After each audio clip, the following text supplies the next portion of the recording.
Hello and welcome back to English with Aisha Siddiqui. I hope you are fit and healthy and taking all precautions from the virus.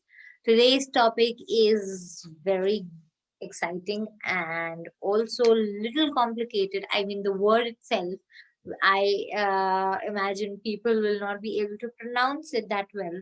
So it's a little complicated word, but after understanding it, completely all will be sorted out. So don't worry that it is difficult. Nothing can be difficult if you all try to arrange it in the best possible way, right? So the book I'm referring is this, and I have completed till page number 23. And the last topic that I've done was diction from the introduction of poetry. It's very important to do the introduction part as those are the questions that will be coming, and later on we can go to the poetries.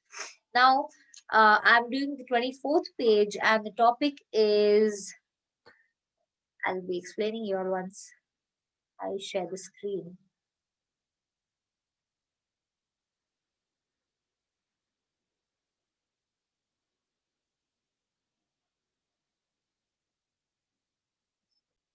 Okay, let me share my screen for your topic.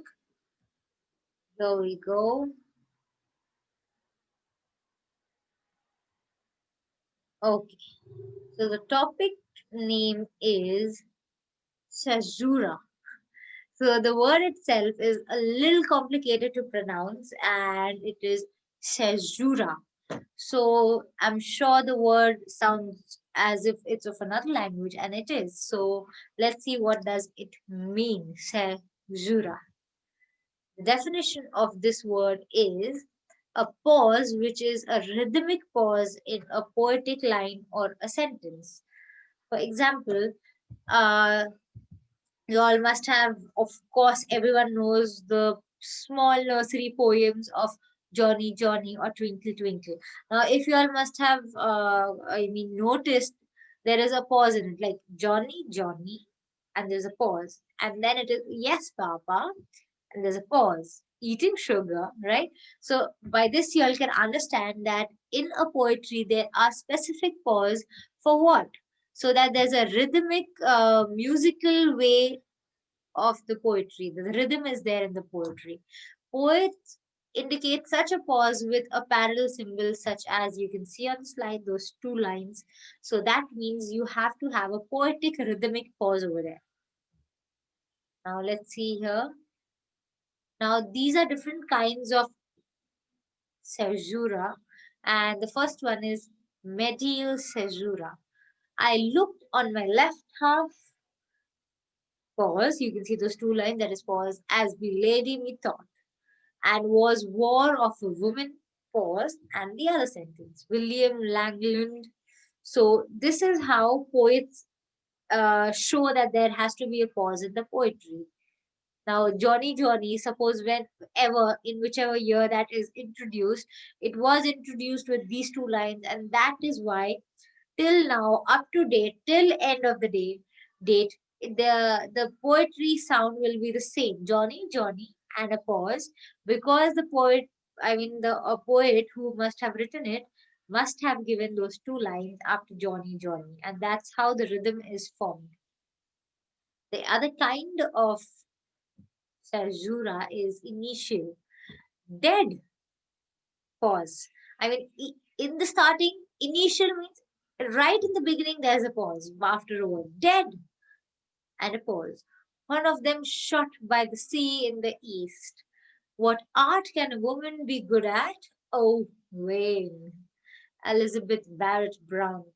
So, what does this mean? Initial means at the beginning there has to be two lines parallel. That means there has to be a pause. Terminal. Now, terminal means not at right at the end, but there will be some shorter word at the end after the two parallel lines. The voice says, "My mother," again to me. What? You think Guido forgot? So with that, you can understand that there are two parallel lines. Terminal means almost at the end, but not the end. Types of caesura. Feminine caesura. What do you mean by feminine? Occurs after a non-stressed or a short syllable in the poetic line. Now, what do you mean by very, non-stress? That means whenever we are talking in a poetry, when we are reading the poetry, it does not have to be what, how, a very specific stressed one. But the pause has to be very softer one. Like just you're going to continue just like a comma. So, for example, it is for you we speak, not for ourselves. So you saw a very small, simple, smooth pause was there. It is for you we speak, not for ourselves. You are abused, and by some putter on. So you can see it's a very shorter pauses. That's known as feminine. Very smoother, softer pause. Now, of course, everyone knows feminine. Girls, they're more softer, more smoother, right? So there has to be more softer pause when there's, and that is why whenever there's a very softer pause, it's known as feminine. I would land, damn him. Be she honor flawed. I have three daughters. The eldest is 11. So you saw that Shakespeare has written it in The Winter Tale. So he's given those two lines to keep it a pause over there, and but it was a feminine pause.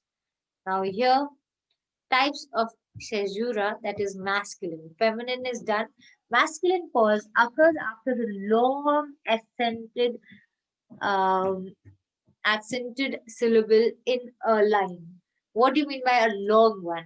Of reeds and stock crickets. Fiddling the dang air. That means it has to be more stressful, more stronger pause over there, and more longer as well.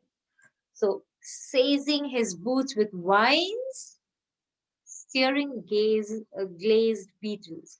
You saw that more longer and more stronger pause is known as masculine. Functions of caesura. It breaks the monotonous rhythm of a line and forces reader to force on the meaning of the phrase preceding the caesura. So it breaks the rhythm now, whichever rhythm, like Johnny, Johnny. Now Johnny, Johnny is not going. It's not going in the same rhythm, right? It's changing. Yes, Papa. Right. The rhythm is changing.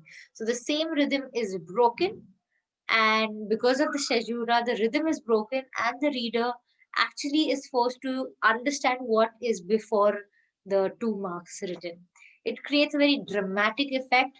The sound and the rhythm creates very dramatic effect, adds an emotion and theoretical touch to the line. Of course, more emotional it creates because it has more pauses, and understanding helps to convey depth of the sentiments. So this was a very short um, topic, but a very important one. Those two parallel lines that you'll have to remember, and you'll have to remember that they are pauses in the story, or they are pauses in the poetry, and the two different types of pauses are feminine, masculine. Feminine is the smoother one, and most very. It's a quicker one. You can speak quickly in that. A very short pause, and masculine is a long pause with more stressed syllables in it. And of course, you know why it is written for more dramatic effect. So this is all for the topic, and you'll have to remember the pronunciation. Many of the people read it as Caesura. It's not Caesura, it's Caesura. So pronunciation is also very important. I hope you all understood it and liked it. Give it a thumbs up if you all liked it. Thank you very much.